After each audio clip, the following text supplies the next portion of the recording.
everyone, if you would like to join me for an exclusive live stream, we're going to post one once a week where we do an exclusive live stream. You basically just tell me you're interested, and then you can come on, see where the Holsum one is. We're talking college football. You can be in his seat.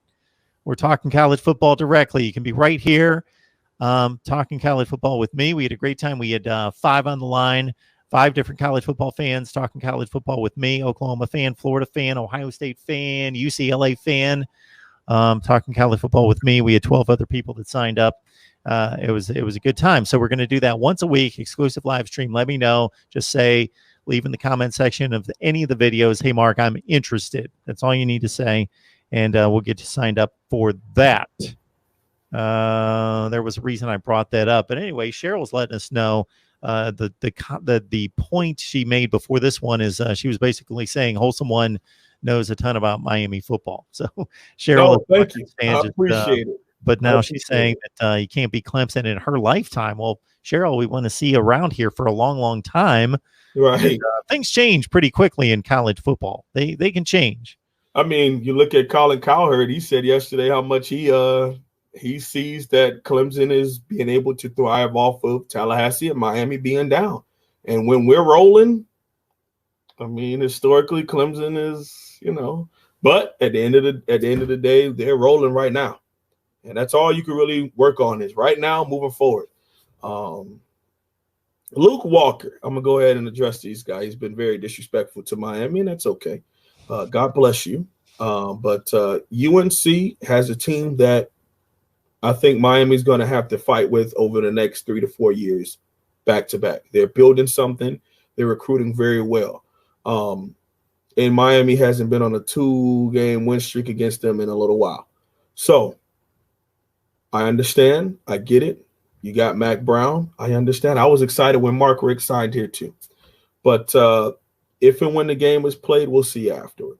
When did you start watching Miami football? I was born in 96. Santana was already playing there when I was born. I would have to say maybe watching 2000.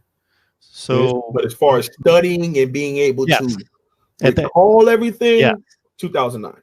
2009 to now has been my divulge studying thing. So we're looking at 11 to 12 years. So Randy Shannon was the coach at that point, correct? So we're looking at Shannon, Golden, Richt, Diaz. Or did I miss? Yeah. Okay. Yeah. So here's my thought. So you can't really speak of Shannon to a certain extent in regards to when he was hired, but I would love to know when these coaches were hired, what was your thought? Was it Mark Richt got hired? Great. Or I wanted them to do something else, or hey, he's a credible coach. We'll wait and see. As you go down the line with Shannon, Golden, Richt, Diaz, your thought process on when they were hired, whether you approved of the hiring, and then when it was all said and done, what kind of grade you would give them at the end of their tenure with the Canes. Sure. Like you said, when it came to Coach Randy Shannon, I mean, he's big down here in Dade County and beloved. I mean, he was a defensive coordinator. He played here. He played some pro ball with the Cowboys. Had always been really big in the community as far as bringing guys to Miami and signing them and helping them move on to the National Football League. When he came here, things were different with the program. I mean, we were coming and dealing with the Shapiro issues, and it was just a different type of program. I mean, at that time, super amped. I mean, he was kind of like a local legend, so we were super happy and excited about it. We wanted him to do a lot better here. And then another year, second year in, he signed a #1 recruiting class. So there was a lot of hype around it. That recruiting class kind of was underwhelmed. It wasn't followed by much after that recruiting class. If I were to give him a grade, having to go with all that he had to deal with, on and off the field success, I would say maybe a C as far as what Coach Randy Shannon brought to Miami. And he had to deal with a lot of stuff. A lot of non-buy-in to the point where the main thing that Al Golden had to talk about is the fact that we had a training table. Yeah, for people to get taped up and stretched. that was a thing. They were happy that we had training tables. So, you know, Warren Sapp has spoken ad nauseum about this. When it came to Miami, it wasn't about the facilities. It wasn't about the campus. It wasn't about school. It was going there because you knew that you were going to win a national championship. And you knew that Green Tree Practice Field had the best players at that time. It's a big thing that Randy Shannon was able to push when he was here.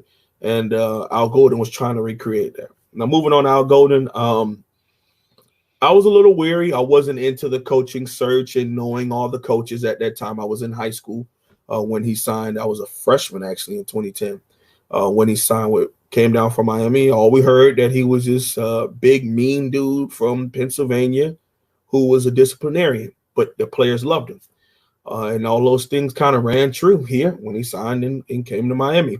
He was a disciplinarian, and the players loved him. He did really well in recruiting, but on-field success was tied to his love and his connection to his brother-in-law, Coach Mark Diafano, who ran the worst 3-4 scheme ever at Miami. I mean, it's kind of, people know that it was just a bad decision to bring him in. And even then, how could we even recruit to that scheme based geographically? I mean, it just doesn't make any sense, but whatever. His recruiting helped him a lot. James Coley helped him a lot. Bringing in guys like Duke Johnson and Tracy Howard and Brad Kaya and Chad Thomas and even the 2016 guys that came in, I would have to give him a C also because he recruited, but he just didn't have the on-the-field success. Now, moving on to Mark Richt, I was elated. I mean, it was something that I felt like this guy struggled in the ACC. At that time was one of the hardest because you had good coaches at almost every school. Yeah, he underwhelmed as far as winning championships at Georgia, but he always fielded a team that you knew when the Georgia Bulldogs came to play, it was going to be a fight. He had countless offensive linemen, countless running backs, guys in the NFL. So I was really excited. And he won a bowl game his very first year here. His first year here, he goes 9-4 and beats the 16th ranked West Virginia Mountaineers on national TV in a bowl game in state in Orlando. I mean, and it was convincing.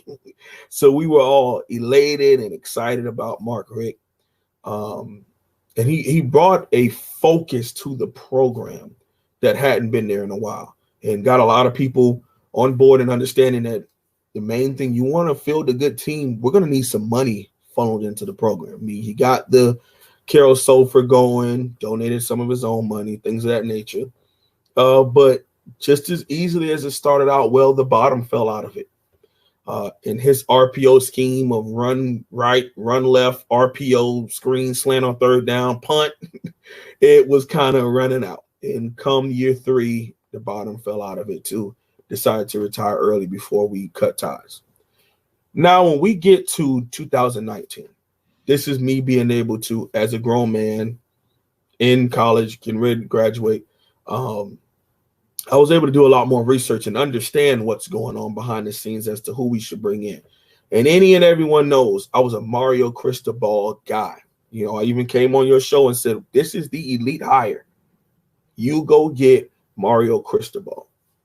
He goes and wins the Orange Bowl. Goes and wins the Rose Bowl for Oregon. Signs the #1 player in the country a couple years ago. Signs the #1 linebacker that we were recruiting this year. And, you know, he could have been a head coach at Miami. But we're going to roll with Coach Manny Diaz, and I'm going to be behind him because he's our head coach. And I'm not going to put that negative energy out into the atmosphere. But I really wanted Mario Cristobal, and I felt like that was the hire. They went with Coach Manny Diaz. The players seemed to like it, and he made one bad mistake. Probably a couple other ones, but as far as offseason bad mistake, bringing in Dan Enos. And then Dan Enos trying to run the North Dakota State 2003 offense that he ran at North Dakota State here at Miami. And it doesn't work out well, and Miami goes 6-7. But it was the kick in the butt that we needed. And you saw that a lot of things got changed from the board of trustees to the brass to the whatever who needed to know that this isn't how we need to do things moving forward. And we were able to go get the right hirings and kind of move things in the right direction at Miami. Yeah, anybody who follows college football would know that you would have been optimistic about Mark Richt's tenure. He did not win a national championship at Georgia, but he had one specific team that basically was as good as the national champion. Oh, man. They were at the 4-yard line. We won't go through the whole thing, and they would have killed Notre Dame in the BCS championship game. He had 2 or 3 other teams that were extremely close. When you bring in a coach who's 83-37 in the SEC, and he finished in the top 25 12 out of 15 years, he finished in the top 10 8 out of 15 years. So more than half the time his team's finishing in the top 10 in the country. You got to be excited. And he knows the culture. He's connected to the program. So you feel, well, he's got to have the motivation to be here and to win. So I was all for that hire. It was a notch below. Okay, you get Urban Meyer or Nick Saban or somebody like that. But there's not too many of those guys walking around. There's like 3 of them. So after that level, yeah, it seemed like he would be a great fit coming back home. And then you bring in the 8th recruiting class. I think it was number 8 in the country. And you feel like, hey, we got this thing going. Yeah, and then you follow that up with what we did in 2016. Of course, you had the bowl win. 2017, you win 10 straight. You get all the way up to number 2 in the country. I mean, you plastered Notre Dame on national TV. I mean, it looked like college football was getting that fear again, like, oh, Lord, that U is starting to build up again. And like I say every year, the U isn't back. The U is rebuilding, and we'll see. When you talk about being the U, is something that's sustainable. It isn't just for 6 weeks. It isn't for one game versus Tallahassee every year.